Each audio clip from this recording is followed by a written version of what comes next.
Hello, കഴിഞ്ഞ ക്ലാസ്സിൽ നമ്മൾ ഡാറ്റ പ്രോസസ്സിംഗ് ആക്ടിവിറ്റിയാണ് ഡിസ്കസ് ചെയ്തത്.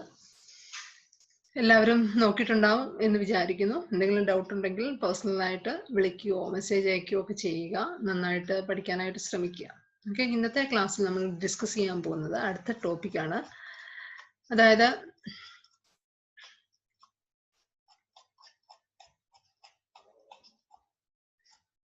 Functional unit of A computer. വളരെ ഇമ്പോർട്ടൻ്റ് ആണ്. ഇതിൻ്റെ ഈ diagram functional unit of A computer explain ചെയ്യാനായിട്ട് എക്സാമിന് ചോദിക്കുന്ന ഒരു ക്വസ്റ്റ്യൻ ആണ്. 5 മാർക്കിനൊക്കെ ചോദിക്കുന്ന ഒരു ക്വസ്റ്റ്യൻ ആണിത്. അപ്പം ഇമ്പോർട്ടൻസ് കൊടുക്കുക. ഈ ക്വസ്റ്റ്യന് മനസ്സിലാക്കിയിരിക്കേണ്ട ആവശ്യമുണ്ട്. മിക്കവാറും തന്നെ ചോദിക്കുന്ന ഒരു ക്വസ്റ്റ്യൻ ആണ് functional unit of A computer. ഇപ്പം നമുക്ക് പല തരത്തിലുള്ള കമ്പ്യൂട്ടേഴ്സ് നമ്മുടെ മുമ്പിലുണ്ട് അല്ലേ. ലാപ്ടോപ്പ് ഉണ്ട്, ഡെസ്ക്ടോപ്പ് ഉണ്ട്,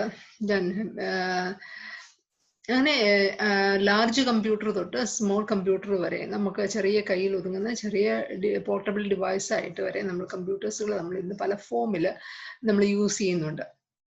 ഇതിൻ്റെ പല മോഡൽസുകൾ എന്തൊക്കെയായാലും ഇതിൻ്റെ എല്ലാം ബേസിക് ഫങ്ഷണൽ യൂണിറ്റ് സെയിം ആയിരിക്കും. അപ്പം ജോൺ വോൺ ന്യൂമാൻ എന്ന് പറഞ്ഞൊരു മാത്തമാറ്റീഷ്യനാണ്, അല്ലെ ഒരു കമ്പ്യൂട്ടർ സയൻറ്റിസ്റ്റ് ആയിട്ടുള്ള അദ്ദേഹമാണ് ആദ്യമായിട്ട് ഈ കമ്പ്യൂട്ടറിന്റെ ഫങ്ഷണൽ യൂണിറ്റ് ഡെവലപ്പ് ചെയ്തത്. അപ്പം എല്ലാ കമ്പ്യൂട്ടറിലും ഈ ഫങ്ഷണൽ യൂണിറ്റിൽ പറയുന്ന ഘടകങ്ങൾ ഉണ്ടായിരിക്കും. അതായത് ഈ ഫങ്ഷണൽ യൂണിറ്റിൽ വരുന്ന കമ്പ്യൂട്ടറിന്റെ ബേസിക് യൂണിറ്റുകളാണ് input unit, CPU, storage unit, output. ഈ 4 കാര്യങ്ങൾ ചേരുന്നതാണ് ഒരു കമ്പ്യൂട്ടറിന്റെ ടോട്ടൽ യൂണിറ്റ്. ഇനി ഈ ഓരോ യൂണിറ്റിനെ പറ്റി നമ്മൾ ഡിസ്കസ് ചെയ്യുകയാണ്. ആദ്യം നമ്മൾ ഡിസ്കസ് ചെയ്യുന്നത് ഇൻപുട്ട് യൂണിറ്റ് ആണ്. നമ്മൾ കഴിഞ്ഞ ക്ലാസ്സിൽ കണ്ടിരുന്നു കമ്പ്യൂട്ടർ ഒരു ഡാറ്റ പ്രോസസ്സിംഗ് മെഷീൻ ആണെന്ന് പറഞ്ഞു അല്ലെ. ഡാറ്റയെ പ്രോസസ്സ് ചെയ്ത് ഇൻഫർമേഷൻ ആക്കി മാറ്റാനുള്ള ഒരു ഡിവൈസ് ആണ് കമ്പ്യൂട്ടർ. അപ്പം ഈ ഡാറ്റ കമ്പ്യൂട്ടറിനുള്ളിലേക്ക് ഫീഡ് ചെയ്ത് കൊടുക്കുന്നു. ഫീഡ് ചെയ്ത് കൊടുക്കാനായിട്ടുള്ള ഡിവൈസുകളാണ് ഇൻപുട്ട് യൂണിറ്റിൽ വരിക. ഈ ഡാറ്റ പലതരത്തിലുള്ള ഡേറ്റാസുകൾ. അപ്പം നമ്മൾ കമ്പ്യൂട്ടറിനുള്ളിലേക്ക് കൊടുക്കുന്ന ഡേറ്റാസുകൾ ചിലപ്പോൾ ടെക്സ്റ്റ്, ആൽഫ ന്യൂമറിക് ഡാറ്റ ആയിരിക്കാം. ആൽഫബറ്റും ന്യൂമറിക്കും ആയിട്ടുള്ള ഡേറ്റാസുകൾ, ടെക്സ്റ്റ് ഡാറ്റയും നമ്പർ ഡാറ്റയും അങ്ങനെയായിരിക്കും. അതിനുവേണ്ടി നമ്മൾ യൂസ് ചെയ്യുന്ന ഡിവൈസ് ഏതായിരിക്കും? കീബോർഡ് വഴിയായിരിക്കും സാധാരണ ക്യാരക്ടേഴ്സുകൾ, നമ്പേഴ്സുകളൊക്കെ നമ്മൾ കമ്പ്യൂട്ടറിനുള്ളിലേക്ക് കൊടുക്കുന്നത്. നമുക്കിപ്പം ഒരു സൗണ്ട് ഫയൽ കമ്പ്യൂട്ടറിനുള്ളിലേക്ക് ഇൻപുട്ട് ചെയ്ത് കൊടുക്കണം. എങ്ങനെയായിരിക്കും നമ്മൾ കൊടുക്കുക? മൈക്ക് ഉപയോഗിച്ചായിരിക്കും നമ്മൾ കമ്പ്യൂട്ടറിലേക്ക് സൗണ്ട് ഫോമിലുള്ള ഡേറ്റാസുകൾ കൊടുക്കുക. നമുക്കിപ്പോൾ ഒരു പിക്ചർ ഡേറ്റയാണ് കൊടുക്കുന്നതെങ്കിൽ നമ്മൾ സ്കാനേഴ്സ് ആയിരിക്കും ഉപയോഗിക്കുന്നത് അല്ലേ, അല്ലെങ്കിൽ ഡിജിറ്റൽ ക്യാമറയോ അങ്ങനെയുള്ള ഡിവൈസുകളൊക്കെ നമുക്ക് ഉപയോഗിക്കാം. അപ്പം കമ്പ്യൂട്ടറിനുള്ളിലേക്ക് ഡേറ്റ കൊടുക്കാനായിട്ട് ഉപയോഗിക്കുന്ന ഡിവൈസുകൾക്ക് പൊതുവെ പറയുന്ന പേരാണ് ഇൻപുട്ട് യൂണിറ്റ്. അപ്പം ഏതെങ്കിലും ഒരു ഇൻപുട്ട് യൂണിറ്റ് ഉപയോഗിച്ചായിരിക്കും കമ്പ്യൂട്ടറിനുള്ളിലേക്ക് ഡേറ്റാസുകൾ കൊടുക്കുന്നത്. ദെൻ അടുത്ത യൂണിറ്റ് ആണ് CPU, സെൻട്രൽ പ്രോസസ്സിംഗ് യൂണിറ്റ്. അപ്പം ഇതാണ് ഒരു കമ്പ്യൂട്ടറിന്റെ ഫങ്ഷണൽ യൂണിറ്റിന്റെ പിക്ചറാണ് ഈ കാണിക്കുന്നത്. അപ്പം ആദ്യം ഇൻപുട്ട്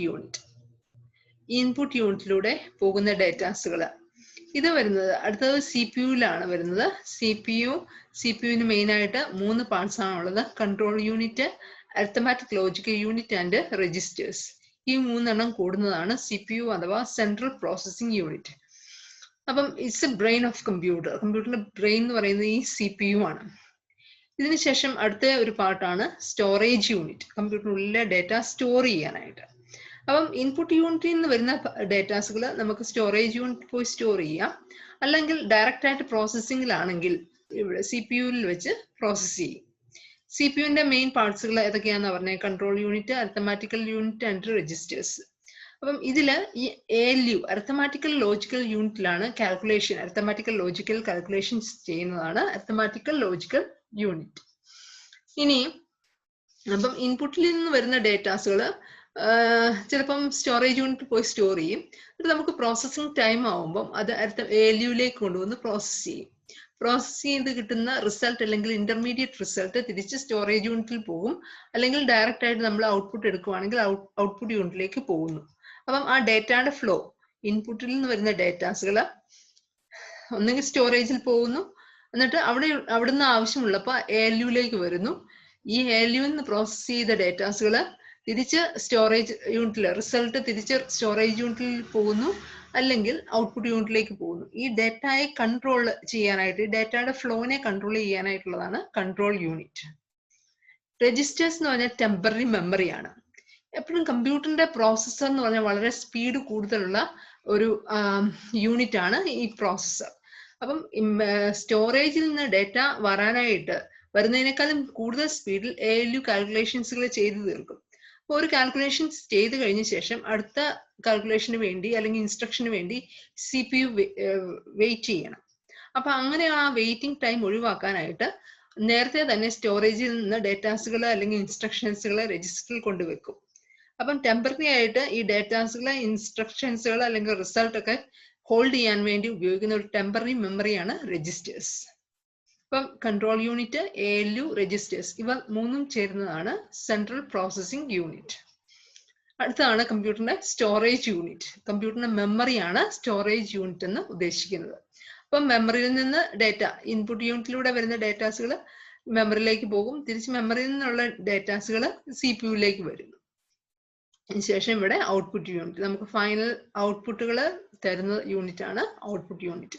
അപ്പം ഈ ഡയഗ്രാം, ഇത്രയുള്ള ഡയഗ്രാം നന്നായിട്ടൊന്ന് പഠിക്കണം. എക്സാമിന് ചോദിക്കുന്ന വളരെ ഇമ്പോർട്ടൻ്റ് ആയിട്ടുള്ള ഒരു ഡയഗ്രമാണിത്. ഇതിന്റെ എക്സ്പ്ലനേഷനും ഡയഗ്രവുമായിട്ട് എക്സാമിന് പ്രതീക്ഷിക്കാവുന്ന ഒരു 5 മാർക്ക് ക്വസ്റ്റ്യൻ ആണിത്. അപ്പം കമ്പ്യൂട്ടറിനുള്ളിലേക്ക് ഡേറ്റാസുകൾ കൊടുക്കാനായിട്ട് യൂസ് ചെയ്യുന്ന യൂണിറ്റ് ആണ് ഇൻപുട്ട് യൂണിറ്റ്. അപ്പൊ ആ ഡേറ്റ എന്ന് പറഞ്ഞാൽ പലതരത്തിലുള്ള ഡേറ്റാസുകൾ ഉണ്ടെന്ന് നമ്മൾ കണ്ടു. ഇതാണ് ആൽഫാ ന്യൂമറിക് ഡേറ്റാസുകൾ, പിക്ചേഴ്സുകൾ, സൗണ്ട്സുകൾ, ഇങ്ങനെ ഡിഫറെന്റ് ഫോംസ് ഓഫ് ഡേറ്റാസുകൾ ഉണ്ട്. അത് ഓരോന്നിനും അനുസരിച്ചുള്ള ഡിവൈസ് ഉപയോഗിച്ച് കമ്പ്യൂട്ടറിനുള്ളിലേക്ക് പോകുന്നു. അപ്പം ഇൻപുട്ട് യൂണിറ്റിന്റെ ഡ്യൂട്ടീസ് എന്ന് പറഞ്ഞു കഴിഞ്ഞാൽ, first one is accept instruction and data from the outside world. Outside വേൾഡിൽ നിന്ന് ഡേറ്റാസുകൾ, കമ്പ്യൂട്ടറിനുള്ളിലേക്ക് കൊടുക്കേണ്ട ഡേറ്റാസുകൾ അക്സെപ്റ്റ് ചെയ്യുന്നു. Then convert these instructions and datas to a form acceptable to a computer. ഈ ഡേറ്റാസുകൾ കിട്ടിക്കഴിഞ്ഞ ശേഷം ഇൻപുട്ട് യൂണിറ്റ് എന്താക്കി മാറ്റും? ഈ ഡേറ്റയെ കമ്പ്യൂട്ടറിന് മനസ്സിലാകുന്ന ഫോർമാറ്റിലേക്ക് അതിനെ മാറ്റും, ബൈനറി ഫോർമാറ്റിലേക്ക് മാറ്റും. Then supplies the converted instructions and data to computer for processing. അതിനുശേഷം ഇങ്ങനെ കൺവേർട്ട് ചെയ്ത ഡേറ്റയെ കമ്പ്യൂട്ടറിനുള്ളിലേക്ക് പ്രോസസ്സിങ്ങിന് വേണ്ടി അല്ലെങ്കിൽ സ്റ്റോർ ചെയ്യാൻ വേണ്ടി കൊടുക്കുന്നു. അതാണ് ഇൻപുട്ട് യൂണിറ്റിന്റെ ഡ്യൂട്ടീസുകൾ. അടുത്താണ് central processing unit. Central processing unit main ആയിട്ട് പറഞ്ഞു ALU, then control unit, registers, ഇത് മൂന്നും ചേരുന്നതാണ് CPU. അപ്പൊ അതിലെ arithmetical logical unit, the actual operations specified in the instructions are carried out in arithmetical logical unit. അപ്പൊ ഡേറ്റ പ്രോസസ്സിംഗ് എന്ന് പറഞ്ഞാൽ ഡേറ്റയെ പ്രോസസ് ചെയ്ത് ഇൻഫർമേഷൻ ആക്കി മാറ്റുന്നു. ആ പ്രോസസ്സിംഗ് നടക്കുന്ന ഏരിയ ആണ് അരിത്തമാറ്റിക്കൽ ലോജിക്കൽ യൂണിറ്റ്, അരിത്തമാറ്റിക്കൽ കാൽക്കുലേഷൻസുകൾ ചെയ്യുന്ന ഭാഗം.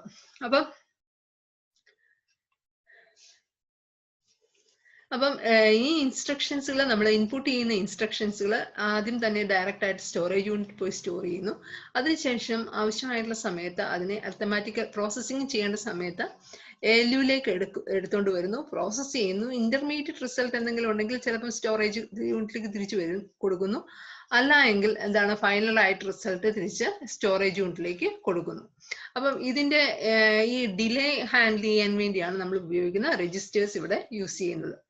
കൺട്രോൾ യൂണിറ്റ് എന്താന്നാ പറഞ്ഞേ, ഈ ഡേറ്റയുടെ ഫ്ലോനെ, ഡേറ്റ ഇതിലേക്കൂടെ വന്ന് സ്റ്റോറേജ് യൂണിറ്റിലേക്ക് പോകുന്നു. സ്റ്റോറേജിൽ നിന്ന് ആവശ്യമുള്ളപ്പം CPU-ലേക്ക് വരുന്നു, പ്രോസസ് ചെയ്യുന്നു, റിസൾട്ട് ഇങ്ങോട്ടേക്ക് പോകുന്നു.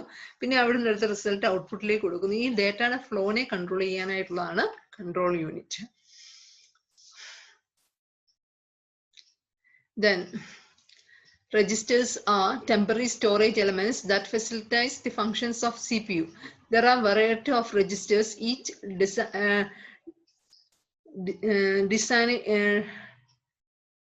designated to store unique items like data, instructions, memory, address and result, etc. അപ്പം ഈ രജിസ്റ്റേഴ്സ് എന്ന് പറഞ്ഞാൽ എന്താന്നാ പറഞ്ഞ, ഈ രജിസ്റ്റേഴ്സ് ഉപയോഗിക്കുന്നത് ഈ സ്റ്റോറേജ് യൂണിറ്റിന്റെ ലാഗ് ഒഴിവാക്കാനായിട്ട്, അല്ലെങ്കിൽ സ്റ്റോറേജിൽ നിന്ന് ഡേറ്റ എത്തുന്നിടം വരെ CPU അല്ലെങ്കിൽ ALU, അരിത്തമാറ്റിക്കൽ ലോജിക്കൽ യൂണിറ്റ് വെറുതെ ഐഡിയൽ ആയിട്ട് ഇരിക്കേണ്ടി വരുന്നു. ഈ ഐഡിയൽ ടൈം ഒഴിവാക്കാൻ വേണ്ടി നമ്മൾ മുന്നേ തന്നെ അടുത്തതായിട്ട് എക്സിക്യൂട്ട് ചെയ്യേണ്ട ഇൻസ്ട്രക്ഷൻസുകൾ അല്ലെ അടുത്തതായിട്ട് എക്സിക്യൂട്ട് ചെയ്യേണ്ട ഇൻസ്ട്രക്ഷനുള്ളിലെ ഡേറ്റാസുകളൊക്കെ സ്റ്റോർ ചെയ്ത് അതുപോലെ തന്നെ ഇന്റർമീഡിയറ്റ് റിസൾട്ടുകളൊക്കെ സ്റ്റോർ ചെയ്ത് വെക്കുന്ന ഒരു ടെമ്പററി സ്റ്റോറേജ് ആണ് രജിസ്റ്റേഴ്സ്. അപ്പം നമ്മൾ അതിൻ്റെ അകത്ത് സ്റ്റോർ ചെയ്യുന്ന ഡേറ്റ അനുസരിച്ച് പലതരത്തിലുള്ള രജിസ്റ്റേഴ്സുകളുണ്ട്. നെക്സ്റ്റ് ആയിട്ട് എക്സിക്യൂട്ട് ചെയ്യേണ്ട ഇൻസ്ട്രക്ഷൻസുകൾ സ്റ്റോർ ചെയ്യാൻ ഇൻസ്ട്രക്ഷൻ രജിസ്റ്റർ ഉണ്ടാവും. ഇപ്പൊ എക്സിക്യൂട്ട് ചെയ്യുന്ന ഇൻസ്ട്രക്ഷൻസുകൾ സ്റ്റോർ ചെയ്യാനുള്ള രജിസ്റ്റേഴ്സ് ഉണ്ടാവും. അതുപോലെ തന്നെ റിസൾട്ട് സ്റ്റോർ ചെയ്യാനായിട്ട് വേറൊരു രജിസ്റ്റർ ഉണ്ടാവും. അടുത്തതായിട്ട് എക്സിക്യൂട്ട് ചെയ്യാൻ പോകുന്ന ഇൻസ്ട്രക്ഷനിലെ ഡേറ്റാസുകൾ സ്റ്റോർ ചെയ്യാനായിട്ട് വേറെ രജിസ്റ്റർ ഉണ്ടാവും. അങ്ങനെ പല തരത്തിലുള്ള രജിസ്റ്റേഴ്സുകൾ ഉണ്ട്. അവയൊക്കെ നമ്മൾ ഇനി പഠിക്കും പതിയെ. അടുത്തതാണ് സ്റ്റോറേജ് യൂണിറ്റ്. സ്റ്റോറേജ് യൂണിറ്റ് എന്ന് പറഞ്ഞാൽ കമ്പ്യൂട്ടറിന്റെ മെമ്മറിനെയാണ് സ്റ്റോറേജ് യൂണിറ്റ് എന്ന് പറയുക. കമ്പ്യൂട്ടറിന്റെ മെമ്മറിയുടെ data instruction required for processing. Storage യൂണിറ്റിൽ സ്റ്റോർ ചെയ്യുന്ന ഡേറ്റ ഐറ്റം ആണ് പറയുന്നത്. മെയിൻ ആയിട്ട് ഡേറ്റയും അതിന്റെ നിർദ്ദേശങ്ങളും, പ്രോസസ്സിങ്ങിന് ആവശ്യമായിട്ടുള്ള ഡേറ്റയും നിർദ്ദേശങ്ങളും സ്റ്റോർ ചെയ്യുന്നു. ദെൻ ഇന്റർമീഡിയറ്റ് ആയിട്ട് വരുന്ന റിസൾട്ട് സ്റ്റോർ ചെയ്യുന്നത് നമ്മുടെ സ്റ്റോറേജ് യൂണിറ്റിലായിരിക്കും. ഫൈനൽ റിസൾട്ട് പ്രോസസ് ചെയ്തുള്ള ഔട്ട്പുട്ട്, അതായത് ഇൻഫർമേഷൻ നമ്മൾ സ്റ്റോർ ചെയ്യുന്നത് ഈ സ്റ്റോറേജ് യൂണിറ്റിലായിരിക്കും. ഒരു കമ്പ്യൂട്ടറിന്റെ മെമ്മറി സ്റ്റോറേജ് യൂണിറ്റ്, അതിനെയാണ് സ്റ്റോറേജ് യൂണിറ്റ് എന്ന് പറയുന്നത്. രണ്ട് തരത്തിലുള്ള മെമ്മറിയാണ് കമ്പ്യൂട്ടറിനുള്ളത്. ഒന്ന് പ്രൈമറി മെമ്മറിയും രണ്ട് സെക്കൻഡറി മെമ്മറിയും. ഇതിനെപ്പറ്റിയൊക്കെ ഡീറ്റെയിൽഡ് ആയിട്ട് നമ്മൾ ഇനിയും പഠിക്കുന്നുണ്ട്. ഇനി ഇതിൽ ഒന്ന് പറഞ്ഞു പോവുകയാണ്. അപ്പൊ കമ്പ്യൂട്ടറിന്റെ സ്വന്തമായിട്ടുള്ള മെമ്മറി എന്ന് പറയുന്നത് അതിന്റെ പ്രൈമറി മെമ്മറിയാണ്. മെമ്മറിയുടെ പ്രത്യേകത അത് വളരെ ചെറിയൊരു മെമ്മറിയാണ്. ആ മെമ്മറി രണ്ട് പാർട്ടായിട്ട് ഡിവൈഡ് ചെയ്തിട്ടുണ്ട്. ഒന്ന് റാൻഡം ആക്സസ് മെമ്മറി, അടുത്തത് റീഡ് ഓൺലി മെമ്മറി. അപ്പൊ കമ്പ്യൂട്ടറിന്റെ സ്വന്തമായിട്ടുള്ള ഓൺ മെമ്മറിനെയാണ് പ്രൈമറി മെമ്മറി എന്ന് പറയുക. Primary memory is divided into two, RAM and ROM. Already നിങ്ങൾ ചെറിയ ക്ലാസ്സിലൊക്കെ പഠിച്ചിട്ടുള്ളതാണ്. റാമിന്റെ പ്രത്യേകത random access memory. Random access മെമ്മറിയുടെ പ്രത്യേകത ഇതൊരു വോൾട്ടൈൽ മെമ്മറിയാണ്. അതായത് ഇതിലെ കറണ്ട് പോകുമ്പോൾ ഇതിലെ കണ്ടന്റ്സുകളെല്ലാം ഡിലീറ്റ് ആയി പോകും. അതായത് നമ്മളിപ്പം ഒരു കമ്പ്യൂട്ടർ സ്വിച്ച് ഓഫ് ചെയ്ത് കഴിയുമ്പോൾ ഇപ്പൊ ചില ഫയൽസുകളൊക്കെ നമ്മൾ ഓപ്പൺ ചെയ്യുമ്പോൾ, ഇപ്പൊ ഏത് ഓപ്പറേഷൻസിലും നമ്മൾ കമ്പ്യൂട്ടർ വർക്ക് ചെയ്യിക്കുമ്പം അറ്റ് പ്രസന്റ് യൂസ് ചെയ്യുന്ന മെമ്മറിയാണ് റാം. അതുകൊണ്ടാണ് നമ്മളൊരു ഏതെങ്കിലും ഒരു ഫയലോ എന്തെങ്കിലും ടൈപ്പ് ചെയ്തുകൊണ്ടിരിക്കുമ്പോൾ നമ്മൾ അത് സേവ് ചെയ്തില്ലെങ്കിൽ അതിലെ കണ്ടന്റ് പെട്ടെന്ന് സിസ്റ്റം ഓഫായി പോയി കഴിഞ്ഞു കഴിഞ്ഞാൽ നമുക്ക് ആ ഫയൽ കിട്ടുകയല്ല. കാരണം അപ്പം നമ്മൾ യൂസ് ചെയ്യുന്ന മെമ്മറി റാം ആണ്. റാമിന്റെ പ്രത്യേകത ഇതൊരു വോൾട്ടൈൽ മെമ്മറിയാണ്. അതായത് കറണ്ട് പോകുമ്പോൾ അതിലെ കണ്ടന്റുകൾ മുഴുവൻ ഡിലീറ്റ് ആയി പോകും. അടുത്ത പോർഷനാണ് ROM, read only memory. Read ഓൺലിയുടെ പ്രത്യേകത ഇതിലേക്ക് നമുക്ക് ഫയൽസുകൾ സേവ് ചെയ്ത് വെക്കാൻ പറ്റിയില്ല. പിന്നെ എന്തേ ഉള്ളു പറ്റുള്ളൂ, അതിലെ കണ്ടന്റുകൾ റീഡ് ചെയ്തെടുക്കാനേ ഉള്ളു പറ്റുള്ളൂ. അപ്പൊ റോം എപ്പോഴാണ് ഉപയോഗിക്കുന്നത്? റോം ഉപയോഗിക്കുന്നത് കമ്പ്യൂട്ടർ, നമുക്കറിയാം കമ്പ്യൂട്ടറിന് എപ്പോഴും നിർദ്ദേശങ്ങൾ വേണം അല്ലെ. കമ്പ്യൂട്ടറിന് സ്വന്തമായിട്ട് ഒന്നും തന്നെയും ചെയ്യാനായിട്ട് സാധിക്കുകയില്ല. അപ്പം നമ്മളൊരു കമ്പ്യൂട്ടർ ഓപ്പൺ ചെയ്ത് കഴിഞ്ഞ് അത് വർക്കിംഗ് കണ്ടീഷൻ ആകാനായിട്ട് കുറച്ച് സമയം എടുക്കുന്നുണ്ട്. ആ സമയത്തിന് പറയുന്ന ആ പ്രോസസ്സിന് പറയുന്ന പേരാണ് ബൂട്ടിംഗ്. അതായത് ഓപ്പറേറ്റിംഗ് സിസ്റ്റത്തിനെ നമ്മുടെ റാമിലേക്ക് കൊണ്ടുവരുന്ന പ്രോസസ്സാണ് ബൂട്ടിംഗ് എന്ന് പറഞ്ഞു കഴിഞ്ഞാൽ. അപ്പൊ ആ ബൂട്ടിംഗ് ചെയ്യാനുള്ള ഇൻസ്ട്രക്ഷൻസുകളൊക്കെ നിർദ്ദേശങ്ങളൊക്കെ എഴുതി വെക്കുന്ന, കമ്പ്യൂട്ടർ സ്വിച്ച് ഓൺ ചെയ്ത് കഴിയുമ്പം ബൂട്ടിംഗ് ചെയ്യണം എന്നുള്ള ഓപ്പറേഷൻസ് പ്രോഗ്രാംസുകളൊക്കെ എഴുതി വെച്ചിരിക്കുന്ന, ചെയ്യാനായിട്ട് വെച്ചിരിക്കുന്ന മെമ്മറി സ്പേസ് ആണ് റോം എന്ന് പറയുന്നത്. അപ്പൊ റോം നമുക്ക് നമ്മുടേതായ ഫയൽസുകളൊന്നും റോമിൽ നമുക്ക് സ്റ്റോർ ചെയ്യാൻ പറ്റിയല്ല. റാമിന്റെ പ്രത്യേകത എന്താണ്? റാമിലേക്ക് നമുക്ക് പെർമനന്റ് ആയിട്ട് ഫയൽസുകൾ സ്റ്റോർ ചെയ്യാനും പറ്റിയല്ല. അങ്ങനെ വരുമ്പം നമുക്ക് അഡീഷണൽ ആയിട്ട് യൂസ് ചെയ്യേണ്ട മെമ്മറിയാണ് സെക്കൻഡറി മെമ്മറി. അപ്പം സെക്കൻഡറി എന്ന് പറഞ്ഞ പോലെ തന്നെ അഡീഷണൽ ആയിട്ട് യൂസ് ചെയ്യുന്ന ഒരു മെമ്മറിയാണ് സെക്കൻഡറി മെമ്മറി. സെക്കൻഡറി മെമ്മറിയുടെ പ്രത്യേകത ഇവിടെ നമുക്ക് ഡേറ്റാസുകൾ പെർമനന്റ് ആയിട്ട് സ്റ്റോർ ചെയ്യാം. സെക്കൻഡറി മെമ്മറിയുടെ പാർട്ടീഷൻ ആണ് നിങ്ങൾ കാണുന്നത്. CDE എന്നൊക്കെ പറയുന്ന ഡ്രൈവ്സുകളല്ല. അപ്പൊ അവിടെ പോയി നമ്മൾ സേവ് ചെയ്യുമ്പം നമ്മുടെ ഡേറ്റാസുകൾ അവിടെ പെർമനന്റ് ആയിട്ട് സ്റ്റോർ ചെയ്തിരിക്കും. അപ്പം ഹാർഡ് ഡിസ്ക്, CD, DVDs ഇതെല്ലാം സെക്കൻഡറി സ്റ്റോറേജിന് എക്സാമ്പിൾ ആണ്. അപ്പൊ കമ്പ്യൂട്ടറിന്റെ മെമ്മറി രണ്ടായിട്ടുണ്ട്, primary memory and secondary memory. Primary memory is divide into two, RAM and ROM. Then secondary മെമ്മറിയിലാണ്. അപ്പൊ നമ്മളൊരു കമ്പ്യൂട്ടറിൽ വർക്ക് ചെയ്യുമ്പോൾ നമ്മൾ യൂസ് ചെയ്യുന്ന മെമ്മറി റാം ആയിരിക്കും. നമ്മൾ ആ ഫയൽ സേവ് ചെയ്ത് കഴിയുമ്പോഴാണ് ഹാർഡ് ഡിസ്കിലേക്ക് പോയി സേവ് ആകുന്നത്. അതുകൊണ്ടാണ് അത് പെർമനന്റ് ആയിട്ട് സേവ് ആയിരിക്കുന്നത്. അപ്പൊ ഇത്തരം കാര്യങ്ങളാണ് കമ്പ്യൂട്ടറിന്റെ സ്റ്റോറേജ് യൂണിറ്റിനെ പറ്റി. Then output unit. കമ്പ്യൂട്ടറിൽ നിന്ന് കിട്ടുന്ന ഇൻഫർമേഷൻസുകൾ നമ്മളെ കാണിക്കുന്ന ഔട്ട്സൈഡ് വേൾഡിലേക്ക് പാസ് ചെയ്യാനായിട്ട് ഉപയോഗിക്കുന്ന ഡിവൈസുകളാണ് ഔട്ട്പുട്ട് ഡിവൈസുകൾ. അപ്പം ഈ പറഞ്ഞ പോലെ ആൽഫ ന്യൂമറിക് ഡേറ്റാസുകൾ നമ്മൾ കാണുന്നത് എങ്ങനെയാണ്? നമുക്ക് CPU മോണിറ്ററിലൂടെ കാണാം അല്ലെ? ദെൻ നമുക്ക് പ്രിന്റ് ചെയ്തെടുക്കാനായിട്ട് പ്രിന്റർ ഒരു ഔട്ട്പുട്ട് ഡിവൈസ് ആണ്. പെർമനന്റ് ഹാർഡ് കോപ്പി തരുന്ന ഡിവൈസ് ആണ് പ്രിന്റർ. സോഫ്റ്റ് കോപ്പി തരുന്നതാണ് മോണിറ്റർ. അപ്പൊ ഈ ഔട്ട്പുട്ട് യൂണിറ്റിന്റെ ഫങ്ഷൻസുകളാണ് പറയുന്നത്. Receive the result published by the CPU in coded form. അപ്പം കമ്പ്യൂട്ടറിന്റെ ഭാഷയിൽ CPU ജനറേറ്റ് ചെയ്യുന്ന ഇൻഫർമേഷൻ റിസീവ് ചെയ്യുക. Then convert the coded result to human readable form. അതിനെ മനുഷ്യർക്ക് മനസ്സിലാവുന്ന ഭാഷയിലേക്ക് കൺവേർട്ട് ചെയ്യുക. Supply the result to the outside world. പുറം ലോകത്തേക്ക് ഈ ഡേറ്റാസുകൾ പ്രിന്റർ ആണെങ്കിൽ പ്രിന്റർ ഉപയോഗിച്ച് പ്രിന്റ് ചെയ്ത് കൊടുക്കുക, അല്ലെങ്കിൽ സോഫ്റ്റ് കോപ്പി ആണെങ്കിൽ മോണിറ്ററിലൂടെ കാണിക്കുക. ഇത്രയാണ് ഔട്ട്പുട്ട് ഡിവൈസിന്റെ ധർമ്മങ്ങൾ. അപ്പം കമ്പ്യൂട്ടറിന്റെ ഫങ്ഷണൽ യൂണിറ്റ് ഓഫ് കമ്പ്യൂട്ടർ എന്ന് പറഞ്ഞ ടോപ്പിക് ഇമ്പോർട്ടൻ്റ് ആണ്. കമ്പ്യൂട്ടറിന്റെ ഫങ്ഷണൽ യൂണിറ്റ് ഡിസൈൻ ചെയ്തത് ജോൺ വോൺ ന്യൂമാൻ എന്ന് പറഞ്ഞ ഒരു കമ്പ്യൂട്ടർ സയന്റിസ്റ്റും മാത്തമാറ്റീഷ്യനുമായിട്ടുള്ള ആളാണ്. അപ്പം ഈ കമ്പ്യൂട്ടറിന്റെ യൂണിറ്റ് എന്ന് പറയുന്നത് input unit, then central processing unit, CPU, storage unit, then output unit. ഇത്രയും ചേരുന്നതാണ് കമ്പ്യൂട്ടറിന്റെ ഫങ്ഷണൽ യൂണിറ്റ്. നന്നായിട്ട് മനസ്സിലാക്കാനായിട്ട് ശ്രമിക്കുക. Okay, thank you.